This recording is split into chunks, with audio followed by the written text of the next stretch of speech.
তো জানতাম আমি ৩০০ জন সংসদ সদস্যের সামনে কথা বলছি, ৩০০ জন হামের রোগীর সামনে তো মাননীয় স্পিকার আমি কথা বলছি না। মাননীয় সংসদ সদস্য সেনসিটিভ শব্দটা ইউজ করেছেন কি কারণে আমি বুঝতে পারিনি।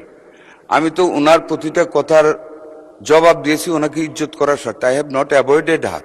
এই সংসদে যারা বসেছেন আপনারা কোনো না কোনো সন্তানের পিতা, এবং বলা হয় সন্তানের পিতার কাঁধে সন্তানের লাশের চেয়ে আর ভারী কিছু হইতে পারে না। I am not sensitive. এখন এখানে সেনসিটিভ আর কোনো জায়গা নাই, এটা অন্য জায়গায়। সন্তানের পিতা আমরা সবাই আল্লাহর রহমতে, কাজে আমাদের দরদ আছে। Though I am looking very young but I have got age. Don't get nervous, I am fit. উনি লক্ষ্য করলেন না যে আমি সংসদে সবার মধ্যে সীমাবদ্ধ না থেকে কথাটি উত্থাপন করিনি। এটা কিন্তু আমি আমার বক্তব্য দেওয়ার সময় বলি নাই। মাননীয় স্পিকার, আমাদের মাননীয় মন্ত্রী বললেন রোগীকে ভয়ে দেখাতে হয় না, সাহস দিতে হয়। আমি তো জানতাম আমি ৩০০ জন সংসদ সদস্যের সামনে কথা বলছি, ৩০০ জন হামের রোগীর সামনে তো মাননীয় স্পিকার আমি কথা বলছি না। আর সংসদে আমি যদি স্বাস্থ্যের প্রশ্নে বলতে না পারি কথা, সংসদ সদস্যরা যদি ভীত সন্ত্রস্ত হয়ে রোগাক্রান্ত হয়ে যান, তাহলে আর এই সংসদ চালাবো কেমন করে মাননীয় স্পিকার? আমি জুনিয়র সদস্য, আমার বুঝে আসে না। যাই হোক, স্বাস্থ্য অধিদপ্তর জানিয়েছে সর্বশেষ ২০ দিন ১৫ই মার্চ থেকে ৪ঠা এপ্রিল ৯৮ জন শিশু সন্দেহজনক হামে মারা গেছে, আর নিশ্চিত মৃত্যু হয়েছে ১৬ জন। সর্বশেষ ২৪ ঘন্টায় সন্দেহজনক হামে মারা গেছে ৪ জন, নিশ্চিত হামে ২ জনের মৃত্যু হয়েছে। তবে গত ২ সপ্তাহে প্রথম আলো দেশের বিভিন্ন হাসপাতাল কর্তৃপক্ষের সঙ্গে যোগাযোগ করে হামে মৃত্যুর সংখ্যা ৬১ বলে জানিয়েছে। দেশে হামে মৃত্যু হার ছিল ১০ লাখে ১%, আর এখন তা বেড়ে হয়েছে ১৬.৮%। আরো পরিসংখ্যান দিতে পারি মাননীয় স্পিকার, কিন্তু আমি পরিসংখ্যান দেব না। আমি একটা কথা বলি, এই সংসদে যারা বসেছেন আপনারা কোনো না কোনো সন্তানের পিতা, এবং বলা হয় সন্তানের পিতার কাঁধে সন্তানের লাশের চেয়ে আর ভারী কিছু হইতে পারে না। এই যে আমরা যে পরিসংখ্যানগুলো দিচ্ছি মাননীয় স্পিকার, এই শিশুগুলো কোনো না কোনো পিতার কাঁধে কবরে গেছে। সুতরাং এটাকে কেবল পরিসংখ্যান হিসেবে না দেখে একটা মায়ের কান্না, একটা পিতার আর্তনাদ, একটা পরিবারের ধস, এবং চিরজীবনের জন্য একটা পরিবারে যে শোক নেমে আসে, সেটার দিকে আমরা একটু তাকাই। মাননীয় স্পিকার, আমি মাননীয় মন্ত্রীর কাছে প্রশ্ন রাখছি। প্রথম আলোর খবর জানাচ্ছে শুধু হাম নয়, 10 রোগের টিকার সংকট দেখা দিয়েছে দেশে। ইপিআই এর কেন্দ্রীয় গুদামে BCG, penta, BOPD, PCD, MR, TV এই 6 টিকার মজুদ শূন্য। আইপিডি ও টিসিবি টিকার যে মজুদ আছে সেটা দিয়ে চলবে আগামী জুন পর্যন্ত। এরপরে কি হবে সেটা যদি মাননীয় মন্ত্রী আমাদের জানান তাহলে সুবিধা হয়। ধন্যবাদ মাননীয় স্পিকার। স্বাস্থ্য পরিবার কল্যাণ মন্ত্রী।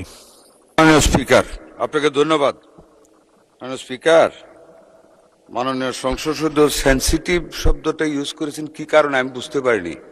আমি তো ওনার প্রতিটা কথার জবাব দিয়েছি ওনাকে ইজ্জত করার স্বার্থে। আই হ্যাভ নট অ্যাভয়েডেড হার। এখানে সেনসিটিভ কি হলো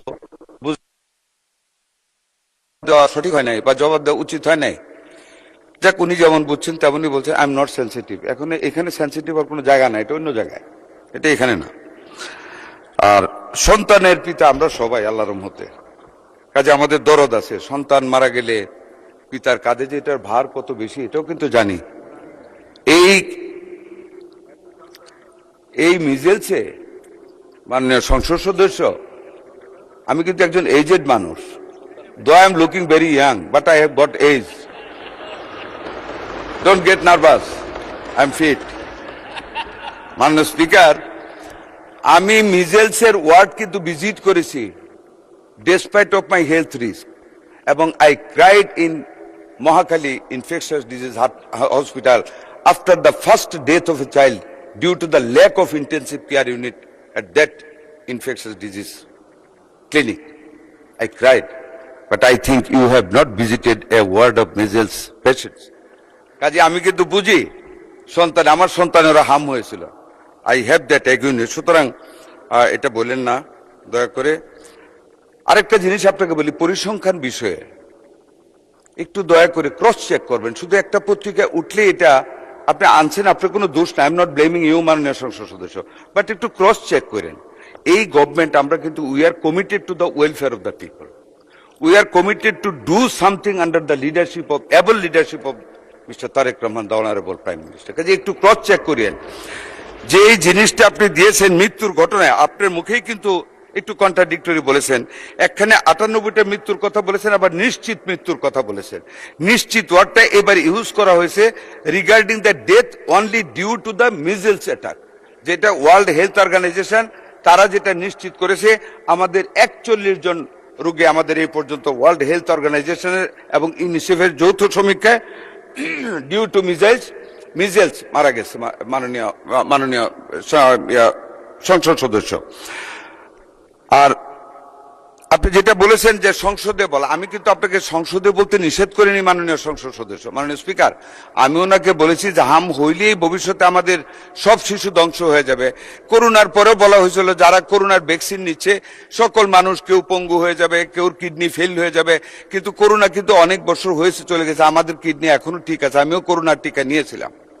কাজে আমি কথাটা বলেছি, আমাদের মুখ থেকে হ্যাঁ আশঙ্কা থাকবে, কিন্তু মানুষকে আশঙ্কায় ভুগতে আমরা দিব না, এটি মাননীয় সংসদ সদস্যদের দায়িত্ব। আমরা আইন করব জনগণের স্বার্থে। এইখানে আমি আপনাকে এই জন্য কথাটা বলেছি, হাম হলে তাইলে কিন্তু মায়েরা অনেক কান্না শুরু করবে যে আমার সন্তানের বোধহয় ভবিষ্যৎ চলে গেল। Only for that end in view মাননীয় সংসদ সদস্য আমি বলেছি প্যানিক না সৃষ্টি করার জন্য আমরা কিন্তু ফাইট করতেছি মাননীয় স্পিকার এটার বিরুদ্ধে।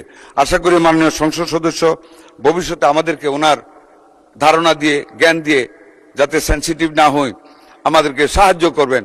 আপনাকে অনেক ধন্যবাদ মাননীয় স্পিকার। মাননীয় মন্ত্রী, টিকার মজুদ শেষ হয়ে গিয়েছে, নীল ব্যালেন্স আছে, সে সম্বন্ধে কিছু বলেন। মাননীয় speaker, I am sorry, I have omitted that. আমাদের টিকার মজুদ আমরা শূন্য থেকে শুরু করেছি, দ্যাটস ভেরি ট্রু, বাট মাননীয় speaker by that time we are reach. আমাদের হাতে আছে, আমাদের চেইন আছে, আমাদের টাকা আছে। আমরা টাকা অলরেডি আমরা আমাদের ক্যাবিনেট মিটিং থেকে পাস করে দিয়েছি 604 কোটি টাকা। এই সপ্তাহের ভিতরে এডিবি থেকে সুইজারল্যান্ড হয়ে ইউনিসেফের কাছে চলে যাবে। মাননীয় স্পিকার আরো বলি, আমরা কিন্তু মাননীয় স্পিকার অনলি ইউনিসেফের কাছ থেকে নিচ্ছি, we are not going to tender. আমরা টেন্ডার দিচ্ছি না, টেন্ডারের সময় লাগে, কারাপশন হয়। To avoid that corruption and to avoid the delay in taking delivery of the vaccine আমরা ডাইরেক্ট ইউনিসেফের কাছ থেকে নিচ্ছি। এখন ইউনিসেফ, ওয়ার্ল্ড হেলথ অর্গানাইজেশন এবং ওয়ার্ল্ড ব্যাংক তিনটা সংস্থা আমাদেরকে আপ্রাণ হেল্প করে যাচ্ছে বিগত সরকারের ব্যর্থতা থেকে আমাদেরকে শক্ত মজুদ দেওয়ার জন্য।